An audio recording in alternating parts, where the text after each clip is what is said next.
Your latest hiring spree didn't fix your burnout, it made it worse. You hired incredible talent and you upgraded resumes, you paid for experience, and you told yourself, now I finally have a team. And yet, you're still the bottleneck at 2 a.m. Why? Because you didn't fix workload. You reinforced a structure where only you can make decisions, turning A players into expensive assistants. I'm Mike Mahoney, the creator of the decentralized A-team method, and I help engineering leaders stabilize delivery and cut escalations within 90 days so they get nights and weekends back by fixing intake, ownership, and decision discipline. If your calendar is packed with approvals and quick questions, your team isn't overloaded, it's dependent. So let's talk about why this happens. The bottleneck operating system isn't about incompetence. It's not bad hires. It's not laziness. It's invisible design. Authority is implied, not defined. So people ask for permission. Escalation feels safer than initiative. So people escalate early. Ownership exists on paper, but collapses under pressure, and quietly, every road leads back to you. Now, I've seen this pattern across 47 tech companies in many different industries, different markets, different maturity level, and same structure, same failure. Leaders paying six-figure salaries for senior engineers who still ask permission for decisions under $500. Now, VPs of engineering who won't ship a product without a quick sanity check. Product leaders who already understand the trade-offs, but still wait for executive confirmation. Every time I ask a CEO or CTO, why is this escalating? I get the same answer. Technically, they don't have final authority. That authority gap is where burnout is born. Let me give you a real example. In 2019, I joined a startup fresh off Series A.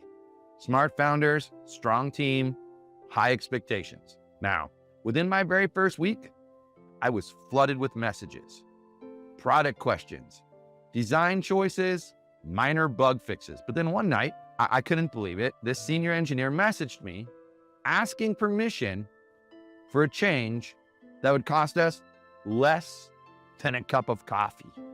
I had to sit there and think about that. Why is he asking me this? Now, it wasn't incompetence. It was conditioning.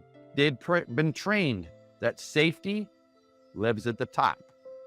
Meetings, oh my gosh, they told the exact same story. People would sit in that meeting, they would hesitate. They'd look around the room for validation. They were waiting for the leader of the meeting to tell them yes. So I did something really drastic there because I'd had enough, and I'd seen this before in my past work. We stopped talking philosophy and we redesigned the entire structure. We mapped decision domains. If it's under $500, you go ahead and decide. Risk above the threshold? Escalate it. Legal exposure? Also escalate it. Is there a risk for brand damage? Escalate it. But every other thing, you own it. So the first week, rolled the sucker out, and it was so awkward. People double-checked themselves. They weren't sure. They're trying to operate under this new system, and they just weren't sure if it was going to be something that got them in trouble or something that moved everything forward. Now, in week 2, they hesitated even less. And by week 3, wow, the decisions, they started moving. By the end of that month, escalations, they dropped off the cliff. By the end of the quarter, delivery velocity was up 40%. Not because we hired more people, though. That's something you need to really think about. It's because we removed dependency. Now, I had learned this lesson the hard way. As a CTO, during a high-pressure delivery cycle, I was involved in everything, every meeting, every approval, every decision. It's not a good way to be. But I told myself that I was being a good leader. Then, one night, late in the office, a senior developer slacked me, asking approval for a tiny UI tweak, and I am talking tiny. And in that moment, I don't know what it was, but it just clicked. You know, why is he slacking me about this tiny UI tweak? What's wrong with him? Then it dawns on me. I wasn't empowering the team. I was training them to wait. So the next morning, I called in all hands and I said, look, guys, this ends today. So what did we do? We set clear rules. In this case, if it was under $500, you decide. Major client impact, make sure you escalate. Compliance risk, also escalate. Everything else that goes on, you take care of it without me. Once again, what I learned back then was that initiative replaced hesitation. Escalation slowed down, ownership increased. They loved it. I was no longer exhausted. And that's how the dependency cycle really works. You start out hands-on, and that's really normal. You hire talent, but you keep the final say on everything important. So escalation becomes the default. You respond quickly because you care. And that response teaches the system. Multiply that by 20 or 30 people. Burnout, it's not caused by volume. It's caused by centralization. You'll see it in the symptoms. And what are those symptoms? Constant interruptions, slow decisions, low morale, high turnover, and it leaks into your personal life. Missed dinners, missed vacations, missed milestones. I once missed my daughter's ballet recital because someone wouldn't approve a mere $200 decision without me. But here's the truth. I had trained him that way. Over control, it can feel like responsibility. It can feel like you're being responsible, but it creates dependency. So I stopped redesigning behavior. That's never going to work. Instead, I redesigned authority. So what does that mean? What does it look like in practice when you redesign authority? You're the leader, but that doesn't mean you have to decide everything. So when you're redesigning authority, set clear thresholds. Let them know what to do in certain situations. You have to have a map. Clear the escalation triggers. Then you set guardrails, and inside those guardrails, you decide, and outside of them, escalate it to me. It's going to feel uncomfortable for them at first, but they'll get it. With me, after about 6 weeks, I had my first uninterrupted weekend in 2 years. And by week 8, escalations got cut in half. By the second quarter of doing this, delivery accelerated without adding any headcount. And guess what? There was no turnover anymore. Why? Because the A players, they weren't burning out. In the other situation, the A players were leaving because they were tired of not being able to make decisions. So here's the thing, guys. If you're constantly tired and you feel like you're always working, your team isn't weak. It's your authority map that's weak. The leaders who scale, they don't answer more questions. They design systems that eliminate the questions. They move from approval to architecture. I always say that in technology, there's 2 types of situations. There's the architect situation, there's the firefighter situation. You do not want to always live in the firefighter world. Now, sometimes that happens. Client calls and says, I don't know what happened, but something's up with my database after this new update, and I can't do this or I can't do that. That's a firefighter thing.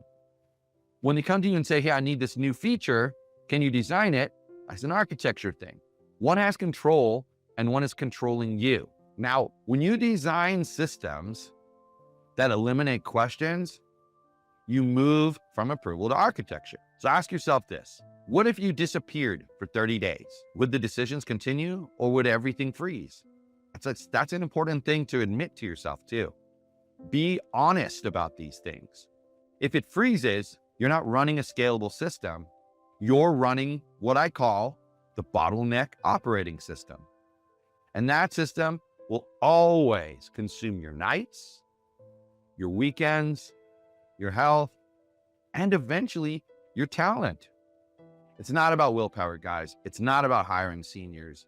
It's about redesigning authority so that decisions move to the edge. And if you're dealing with sprint misses, mid-cycle swaps, and constant escalations, you really need to take my delivery chaos diagnostic.